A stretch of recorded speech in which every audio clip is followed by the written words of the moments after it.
Shalom Lechem, nous allons avoir le plaisir aujourd'hui ensemble de pouvoir étudier la page même tête du traité Nedarim Be'ezrat Hashem, début du 6e Pérec.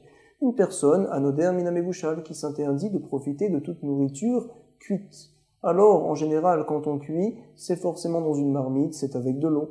Et donc on lui dira, monsieur, tu peux profiter de tseli, toute nourriture qui a été grillée. Également, béchalouk, une nourriture qui est à moitié cuite, n'est pas kaloul dans ton éder, tu peux également en profiter. Si jamais la personne a dit Amar Konam Tafshil chez Nitoem, voici que je m'interdis un plat cuisiné, je n'ai pas le droit d'y goûter même. Alors on lui dira Asur Bema Sekdera, tu n'as pas le droit de manger une nourriture Sekdera qui est cuite dans une marmite, mais uniquement rare quand la nourriture est assez liquide, on va dire, et on verra par la suite, et manger en général avec du pain. Vemutar Be'ava, par contre tu peux manger toute nourriture cuite dans une marmite qui est assez épaisse et qui n'est pas mangée avec du pain. Vemutar bebetsa turmuta, autre nourriture qui n'est pas considérée comme étant tafshil et donc qui n'est pas dans le vœu de la personne. Par exemple, un œuf, un tout petit œuf qui a été rapetissé par de nombreuses cuissons l'une après l'autre, on en parlera par la suite, qui n'est également pas mangé avec du pain, donc il pourra en profiter. Ubedlat aramutsa, nous rapporte la Mishnah. Une dlaat, c'est une citrouille. Remutsa, on verra par la suite, c'est un endroit, à savoir, quand on mange une citrouille, on ne la mange pas avec du pain. En effet, bien qu'elle a été cuite, elle n'est pas considérée comme étant un tafshil. Nous dit la Mishnah, Anoder mimaase kedera, lorsque je m'interdis de profiter d'une nourriture qui est cuite dans une marmite. Précise la Mishnah, enaso et la mimaase ratarta. Il n'y a d'interdiction de profiter que de nourritures qui sont vraiment bien cuites. C'est ça qu'on appelle maase kedera. Si la personne a dit Amar Konam Ayored Lagdera, voici que je m'interdis toute nourriture qui descend, qui est mise en général dans une marmite, alors forcément, chez Nitoem, je ne la mangerai pas. On lui dira, monsieur, Asur Bekolamid Bashnim Magdera, tu n'as pas le droit de manger toute nourriture qui est cuite dans l'Agdera, dans la marmite, même si ça n'est pas Maasera Tarta, ça n'a pas été vraiment bien cuit. Donc, encore une fois, nous avons vu dans la Mishnah plusieurs dynimes. Lorsqu'une personne s'interdit une nourriture qui est cuite, en général, il peut manger toute nourriture qui est grillée, qui est à moitié cuite. Lorsqu'il s'interdit un plat cuisiné, nous considérons qu'un plat cuisiné, c'est une chose qui est mangée avec du pain. On en parlera par la suite. C'est la raison pour laquelle il ne peut pas manger toute nourriture qui est assez liquide, qu'on mange avec du pain. Tout ce qui est assez épais, il pourra, oui, le manger. On avait rapporté des exemples d'un petit œuf qui s'appelle Betsa Turmuta, qui n'est pas mangé avec le pain. Il pourra en profiter. Également la dlaat, arimutsa, c'est une citrouille que l'on ne mange pas avec du pain, il pourra en profiter bien qu'étant cuite dans une marmite. Nous avions dit également que lorsqu'une personne s'interdit un maasekdera, c'est une nourriture qui est cuite longtemps dans une marmite. Lorsqu'il dit tout ce qui rentre dans l'agdera, dans la marmite, forcément il s'interdit toute chose qui a été cuite ne serait-ce qu'un peu dans cette même marmite. La Gemara va nous rapporter tout d'abord l'opinion de Rabbi Ishaya, qui n'est pas d'accord avec Rachamim. Il pense au sujet de Mevushal que la personne qui s'interdit toute nourriture cuite s'interdit également ce qui a été grillé. Tania, Rabbi Ishaya, Oser, il interdit également le tseli. Et nous dit Rabbi Ishaya, Ve'afal pishen raya ladavar, bien que je n'ai pas de preuve de mes paroles, quand même j'ai une allusion dans Divrei Yamim, dans les Nevi'im, de ce que je dis. Zecher ladavar, sheneemar. Il est marqué en effet, Vayivashelu et Pesach, Be'esh, Kamishpat. Ils ont cuit le Pessah, le Korban Pessah, dans le feu, Kamishpat, comme il se doit. Bien sûr, on n'a pas le droit de manger le Korban Pessah lorsqu'il est cuit. On se doit de le griller. Et on voit du passouk qu'une nourriture grillée est également appelée cuite, Yibashlu. Donc finalement, nous allons dire qu'une personne, va nous préciser Rabbi Ishaya, qui s'interdit toute nourriture qui est mevushal cuite, s'interdit également ce qui est grillé. Va nous dire la Gemara apparemment, Lema beha kamiflagé. Voici, nous allons dire, la marloquette entre Rabbi Ishaya et Chachamim est à ce sujet-là, à savoir, des Rabbi Ishaya Savar, Alar, Achar, Lashon, Torah. Nous allons au sujet des Nedarim d'après le Lashon de la Torah, puisque la Torah, lorsqu'elle emploie le mot Mevushal, parle aussi d'une nourriture grillée. Nous allons dire que la personne, lorsqu'elle a fait un vœu, et qu'elle a dit « je m'interdis toute nourriture qui est cuite », pense à ce que la Torah a l'habitude de donner comme définition à ses paroles, à savoir une nourriture également grillée. C'est ce que l'on dit tout de suite. Lema bea kamiflagé des Rabbi Ishaya Savar, Alach Achar Lashon Torah. Et donc, que pense notre Tana? Vetanadilan? Non. Nous allons d'après le langage habituel des gens. quand Réhouven fait un vœu, ces paroles, donc on les explique comme les gens ont l'habitude d'expliquer de telles paroles dans ce lieu-là. Vetana Dilan, notre Tana Savar, Benedarim, Alar, Achar, Lachon, Bene Adam. Nous dit la Gemara, non, je vais très bien te dire des coulées alma, tout le monde va d'après le Lachon des gens. Benedarim, Alar, Achar, Lachon, Bene Adam. Quelle est donc la raison de Rabbi Ishaya, Mar qui a trait ou Mar qui a trait? Chaque Tana parle selon Atra, sa ville, à savoir Béatré de Tana Dilan, dans la ville de notre Tana, la Tseli, Karoulé Tseli. Toute nourriture qui est grillée, on l'appelle Tseli, grillée. Et toute nourriture qui est cuite, on l'appelle Mevouchal, cuite. Voilà Mevouchal, Karoulé, Mevouchal.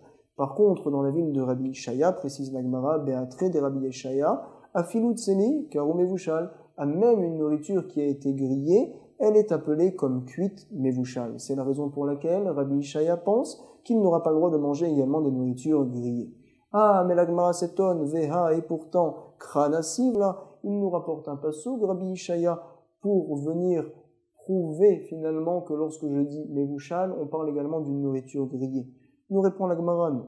Asmarta Be'alma. Il vient juste s'appuyer sur ce passouk-là. Mais le Ikar de Sasvara à Rabbi Ishaya, c'est d'émettre que les gens dans sa ville avaient l'habitude d'appeler toute nourriture grillée tseli, Mevouchal, cuite. Donc nous sommes aux deux points, nous rapporte la Gemara 6 lignes avant la fin des petites lignes au recto de la page même tête.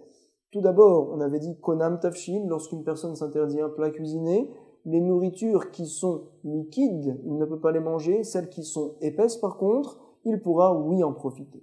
Nous dit la Gemara, on ne comprend pas, Vea mitafshin nadar, son éder, son vœu est général, il s'est interdit en effet de toute nourriture qui a été cuite apparemment, qu'elle soit épaisse ou qu'elle soit liquide, Amarabaye haïtana. Le Tana de notre Mishnah pense, Kol midé de mitachel berifta, toute nourriture avec laquelle on a l'habitude de manger rifta du pain, tafshil karoulé. On l'appelle donc tafshil plat cuisiné. Par contre, une nourriture qui n'est pas mangeable avec du pain, en général, ne s'appelle pas tafshil, bien qu'étant cuite dans une marmite, bien qu'étant cuisinée. Comme ça nous dit l'Agma. Ve'atania. Nous allons apporter également une braïta qui nous confirme. Tout d'abord, anoder minatafshil, une personne qui s'interdit de profiter de plats cuisinés, on lui dira qu'il n'a pas le droit de profiter de tout plat cuisiné. Asur bekol minatafshil, peu importe donc quels sont les légumes que l'on met dans la marmite. Ve'asur betseli ou bechalouk, il ne peut pas profiter de nourriture grillée, chalouk à moitié cuite, ou bemevouchal, ou bien également entièrement cuite. Et on rapporte ve'asur, c'est très important, be'itriot, rakot. Les hitriotes, c'est un autre mot qui signifie donc citrouille. Lorsqu'elles sont racotes, lorsqu'elles sont molles, il n'a pas le droit également d'en profiter. Ah, pourquoi, nous précise la Braïta, c'est très important ici, chez Acholim Ochlin Bahen Pitan, parce que les malades ont l'habitude de manger avec du pain ces hitriotes rakot, ces citrouilles qui sont assez molles. Donc nous voyons clairement ici quelle est la raison pour laquelle la personne qui s'est interdit un tafshil ne peut manger les hitriotes rakot, parce que les malades ont l'habitude de manger ce plat-là avec du pain. On apprend, on voit clairement que tout tafshil, c'est uniquement une nourriture qui est mangée avec du pain, et donc on comprend tout à fait pourquoi dans la Mishnah, on ne peut pas profiter de tout ce qui est rare, à savoir liquide, et par contre tout ce qui est dur, comme ça, qui n'est pas mangé avec du pain, oui, on peut en profiter. Ça n'est pas kaloul dans le mot tafshil. Comme ça, nous dit l'Agmara. Nous allons maintenant nous étonner, nous dit l'Agmara, Eni. Comment me dis-tu que les citrouilles sont bonnes pour la santé? Tu me dis que les malades les mangent avec du pain. Pourtant, Veha Rabbi Yirmiya Khalash, une fois Rabbi Yirmiya est tombé malade, et donc Al Legabe Aouassia est venu le voir, un docteur particulier, Assia, les Asua pour le guérir. Chaza, Kara de Machad Bebeite, nous dit l'Agmara. Kara, c'est un autre mot qui signifie citrouille. Il a vu une citrouille qui était posée, Machad Bebeite, dans la maison de Rabbi Yirmiya. Oh, le docteur s'est étonné. Shafke, il l'a laissé, et Venafak, et il est sorti. Qu'est-ce qu'il a dit? Il n'a pas voulu guérir le malade. Amar, Malach, Mota, Itzne, Ledin, Bebeite. Voici que Ledin, cette personne-là, il a itlé Malach Mota, le Malach, l'ange de la mort, dans sa maison de Beité, et il veut que je vienne moi le sauver, que je vienne moi le guérir. Veana, Iul, Leasa. Moi, je vais rentrer chez lui pour m'occuper de lui, pour le guérir. Ce n'est pas possible. On voit clairement d'ici que le kara, à savoir la citrouille, ce n'est pas bon pour la santé. Donc l'Agmara va nous répondre. Lokashia, il n'y a pas de problème. Pourquoi? Ha berekire, ha beachune. à savoir rakir c'est mou. Lorsque la citrouille est molle, c'est très bon pour les malades. Béachouné, par contre, lorsqu'elle est dure, alors c'est mauvais pour leur santé. Et donc, on parlait au sujet de Rabbi Yirmiyah qu'il avait chez lui une citrouille dure. Par contre, la Braïta qui disait que les malades mangent la citrouille avec du pain, on parle d'une citrouille qui est molle. Rava Baroula va nous donner une autre réponse. Amar, ha bekara gouffé. Dans un cas, on parle du kara de la citrouille gouffée elle-même. Vea begava. Et dans l'autre cas, de ce qu'il y a à l'intérieur de la citrouille, à savoir une espèce de mousse qui, elle, est bonne pour la santé. Certains disent qu'il vient cet amora-là et pensent qu'il n'y a pas de différence entre les citrouilles, qu'elles soient grosses, qu'elles soient dures ou molles. Quoi qu'il arrive, manger ce qu'il y a à l'intérieur, la crème, c'est très bon. Par contre, manger la citrouille en elle-même, c'est pas bon. Certains disent non, il est d'accord, comme quoi une citrouille qui est molle, en effet, c'est toujours bon pour la santé. Et il vient rajouter qu'une citrouille qui est dure, également, ce qui est à l'intérieur, on peut le manger.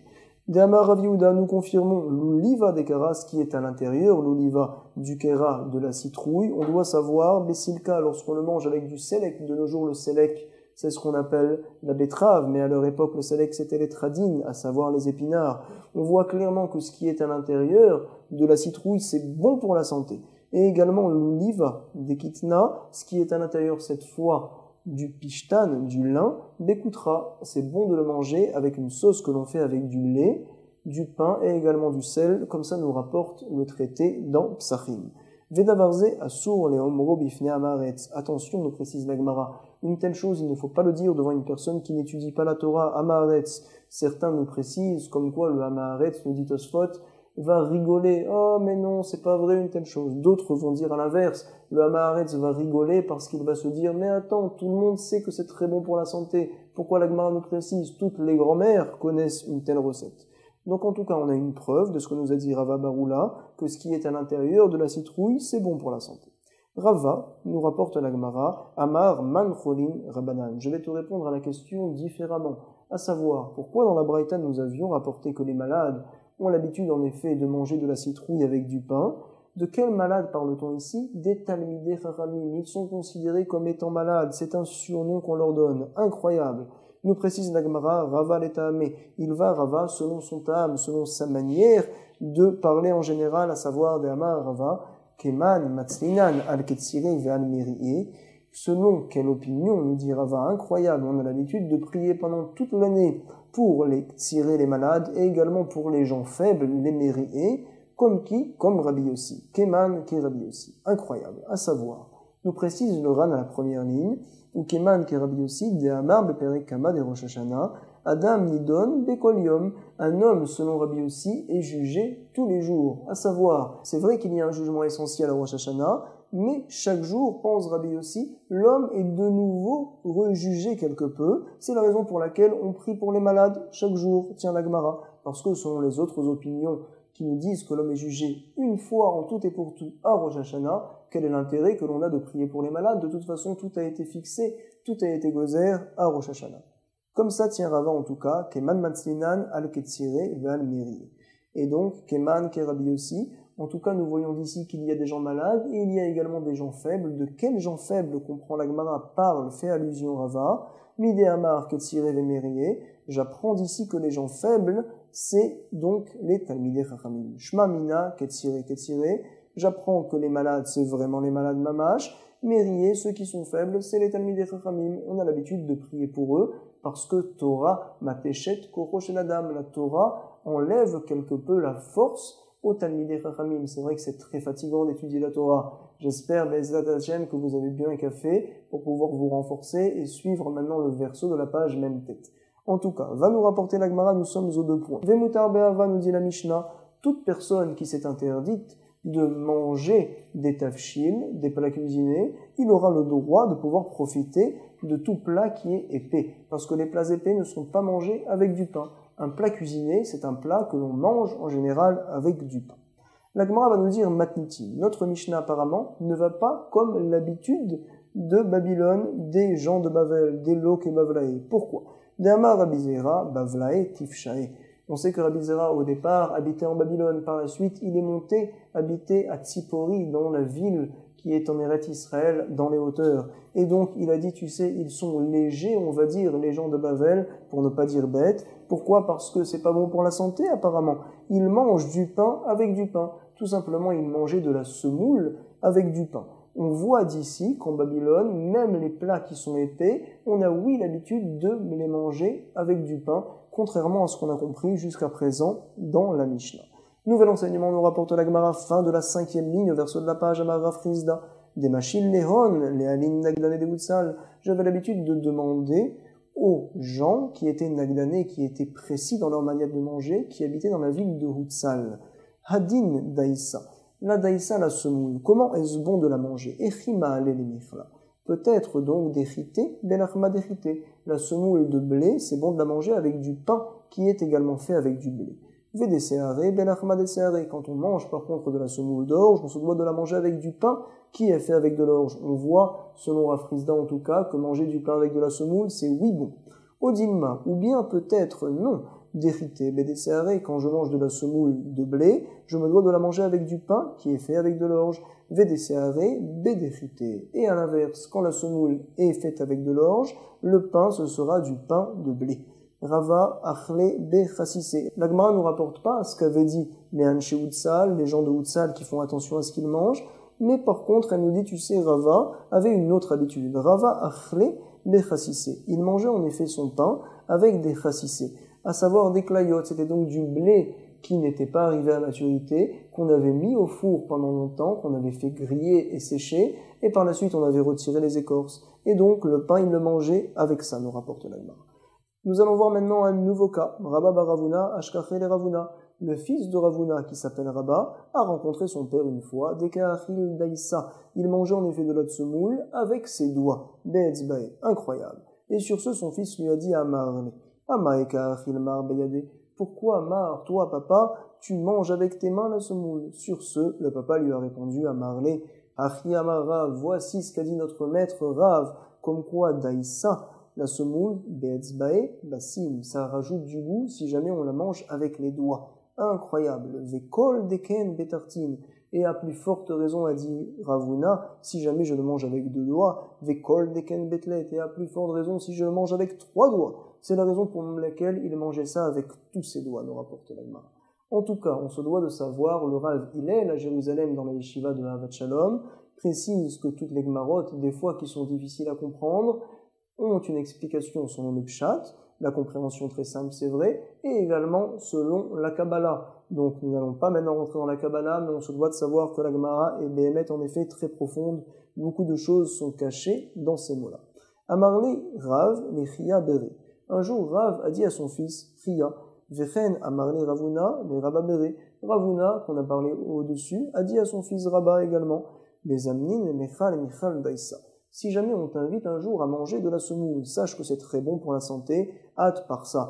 Tu te dois même de faire ce qu'on appelle par ça, à savoir environ 5 km de trajet pour aller manger cette semoule-là, l'émichal.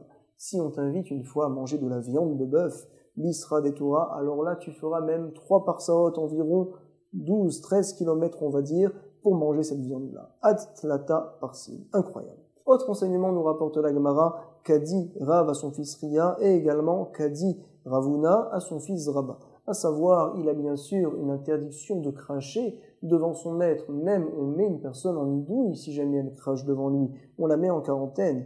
Mais par contre, il y a une chose que l'on se doit de cracher même si on est devant son maître. C'est ce qu'il va nous dire tout de suite. Kol midaham, n'importe quoi, lotiflot, tu ne cracheras pas. Kame derabecha, si tu es devant ton maître, en aucun cas. Si ce n'est les bar, min keravedaïsa. La citrouille et également la semoule, c'est très mauvais. Si jamais tu dois cracher après les avoir mangés, il faut que tu craches, même si tu es devant ton maître, devant ton rave. Pourquoi? Chez M domine, incroyable, les pétilas chez les vers. Ça ressemble donc à du métal fondu. C'est très mauvais pour la santé. Il ne faut pas que tu ravales ce crachat-là. Ve'afilou kame shevor malka. Et nous dit la Gemara même plus, même devant le roi qu'on appelle shevor malka, tu cracheras devant lui. Pelote, nous rapporte la Gemara. Il y a également un autre surnom qu'on donne à Shmuel dans le traité Shabbat, c'est Arior. En tout cas, Vafilu Kameshanbo Malka, Pelot, nous dit la Gemara. Puisqu'on parle de manger avec ses doigts, on parle de semoule également, nous allons à la 6e ligne, avant la fin des petites lignes, rapporter l'histoire de deux grands Tanaïm, Rabbi Yossi et Rabbi Yehuda, qui mangeaient dans un même plat. Rabbi Yossi et Rabbi Yehuda. Chad de'achil daïsa be'etzba'ate, l'un mangeait la daïsa, la semoule, avec ses doigts, et l'autre la mangeait avec utsa, avec une feuille de lulav. Et donc, nous dit la Gemara, Amarle de'achil be'utsa, le de'achil be'etzba'ate. Le Tana qui mangeait avec la utsa, la feuille de lulav, disait à son ami qui mangeait de son même plat avec les doigts. Mais attends, ad matai ata ma'achilenit soatecha. Jusqu'à quand vas-tu me faire manger la saleté qu'il y a entre tes ongles? Et sur ce, lui a répondu l'autre Tana à Marley, De'achil be'etzba'ate, le de'achil be'utsa. Celui qui mangeait avec ses doigts a dit à celui qui mangeait avec le utsa, la feuille de lulav, mais attends, ad matai ata ma'achileni rokecha. Jusqu'à quand vas-tu me faire manger ton crachat? En effet, il n'avait pas l'habitude de nettoyer le lulav entre chaque bouchée, contrairement aux cuillères. En tout cas, on se doit de savoir qu'il y a bien sûr des choses cachées dans les mots de la Gemara que l'on voit tout de suite. Nouveau cas nous rapporte la Gemara. Deux grands Tanaïm, Rabbi Yehuda et Rabbi Shimon, Aïtou les Kamayou, on a amené devant eux un plat de blouspian, à savoir c'est des figues qui sont très mûres, trop mûres, qu'on a l'habitude de faire cuire pour les manger. Et Rabbi Yehuda, il a mangé tout ça. Rabbi Shimon, par contre, n'a rien mangé. Rabbi Shimon, le Achal. Nous sommes à la première grande ligne du verso de la page. Sur ce, lui a dit Rabbi Yehuda, mais attends. Maïta ama lo achil, pourquoi n'as-tu pas mangé mar? Amarle, voici la réponse de Rabbi Shimon. Et nous, en yotzin mi benemeain kolikar. Sache que cette nourriture-là ne sort pas des intestins du tout, kolikar, c'est-à-dire que c'est très dur à digérer. Et donc, voici pourquoi je ne l'ai pas mangé. Sur ce, Rabbi Yehuda lui a dit au contraire, Amarle Rabbi Yehuda, on verra par la suite qu'il est très pauvre, Rabbi Yehuda. Kol sheken a plus forte raison qu'il fallait les manger. Chez Nismor Alehen, on aurait pu donc s'appuyer pour être rassasié jusqu'à demain les machar. La Gemara va maintenant nous montrer que Rabbi Yehuda était très pauvre. Aveyatif, kamé de Rabbi Tarfon. Une fois, il était assis devant Rabbi Tarfon, qui lui était très riche. Et Rabbi Tarfon lui a dit à Amarle, Rabbi Tarfon, Hayom panechat seruvim, dis-moi aujourd'hui, ton visage est entre guillemets jaune, il est brillant, il est étincelant. Et donc, pourquoi il est si brillant? Amarle amash yatsu avadecha lasade. Tu sais pourquoi mon visage est si brillant, si étincelant? Parce que amash hier yatsu avadecha sont sortis tes serviteurs, lasade dans le champ, et ils m'ont ramené veiviu lanou, Teradine, tout simplement des épinards, et ve'achalnum, on les a mangés, belomelar, sans sel, ça nous a fait beaucoup de bien, on a l'air tout à fait frais, avec un visage brillant et étincelant. Ve'im achalnum bemelar, dit Rabbi Yehuda, tu sais, si on avait mangé ça avec du sel, à plus forte raison, ça aurait été encore mieux pour nous, kol sheken shayu panenut seuvim, à plus forte raison, notre visage aurait brillé, et donc nous voyons que c'est très bon de manger des tradines, de manger des épinards. En tout cas, l'Agmara va nous rapporter Amra Haï Matronita, les Rabbi Yehuda. Il y a donc une princesse Goya qui a dit un jour à Rabbi Yehuda, dis-moi, comment fais-tu pour être moré, fixer des halachot, enseigner la Torah, verave alors que tu as bu de l'alcool? Amarla himnuta beyada. Il lui a répondu Rabbi Yehuda, que tu puisses me croire, je te fais même une joie, un serment, deiteta devant toi, madame, comme quoi itaïmna et la kidusha ve'avdamta. Je ne bois de vin uniquement qu'au kiddush de vendredi soir, que pour la Havdalah, et pour les arba kosot, les 4 verres que l'on boit le soir de Pessah, vers arba kassé d'épicerie. On voit, nous disent les Mefarshim, que Rabbi Yehuda ne buvait pas de vin également pendant Yom Tov. Pour lui, ça n'est pas de la simcha, c'est très dur, il ne supporte pas le vin. Également, pour Purim, c'est dur pour lui, il ne supporte pas le vin, alors il n'a pas à se saouler pour Purim. En tout cas, Vechogarni tsiride mina Pessah adatseret, dit Rabbi Yehuda, je m'entourais le visage d'un habit comme une chagoura, comme une ceinture, de Pessah jusqu'à Atzeret, de la fête de Pessah jusqu'à Shavuot, du fait que j'avais très mal à la tête après avoir bu 4 verres consécutifs. Donc finalement, Rabbi Yehuda a montré à la matronita qu'il n'a pas bu et que son visage était rayonnant, était beau comme s'il avait bu du vin, bien que n'ayant goûté aucune goutte de vin. Alors, pourquoi Bémet il était si rayonnant? Et là, Chochmat Adam, Tahir Panav, nous dit la Gemara, parce que la Chochmat d'un homme, ça fait briller son visage. J'espère justement qu'en étudiant, vous et moi, on a le visage qui brille.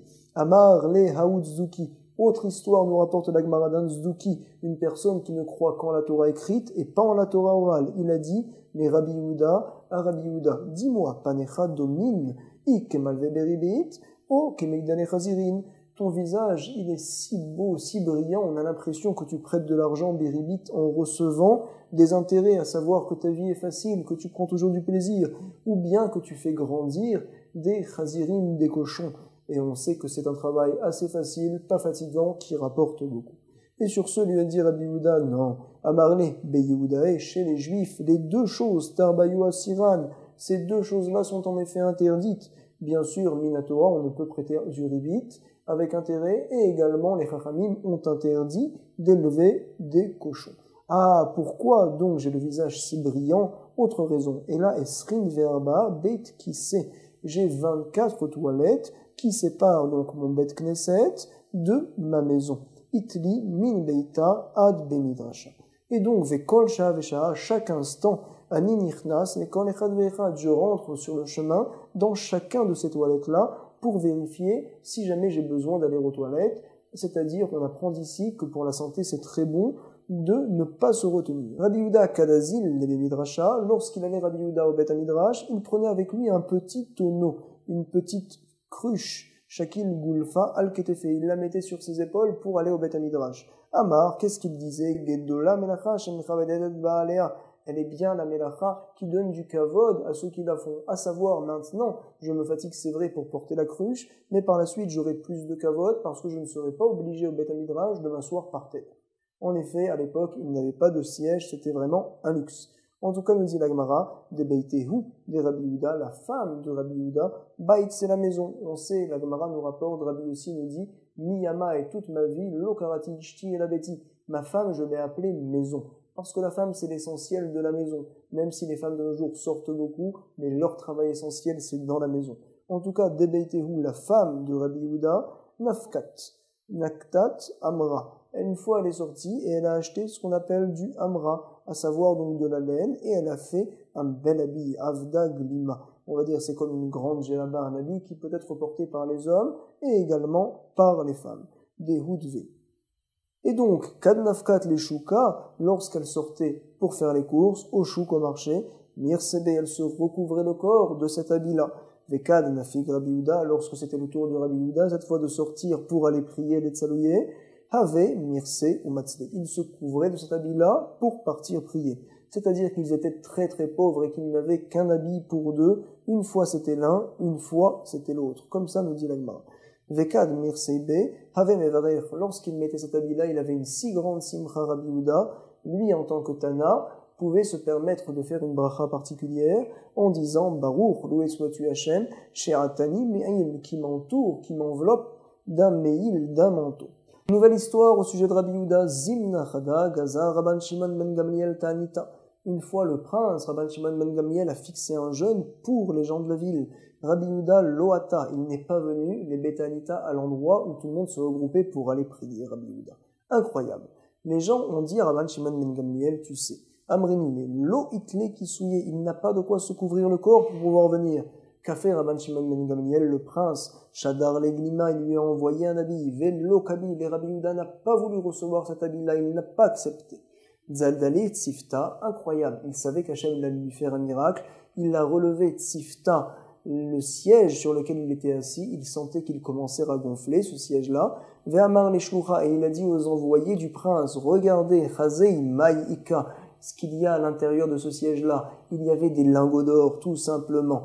Et il savait qu'Hachem allait lui faire ce miracle-là. Et il a dit cependant, Mihu, lo nichali deitane be'adin alma. Je n'ai pas envie, lo nichali, de profiter deitanin be'adin alma, de ce monde-là. À savoir, Hachem me fait des miracles, c'est vrai, je veux me satisfaire de ce que j'ai. En tout cas, j'espère, par contre, dans la Torah, il ne faut pas se satisfaire de peu. Au contraire, il faut toujours rajouter, et encore vouloir plus. J'espère que l'on ne va pas se satisfaire de la première étude et que l'on pourra ensemble, Bezrat Hashem, reprendre cette page-là dans les mots. Également, je vous laisserai vous réviser tout ça. Kol Tuv Be'atzlacha Rabba.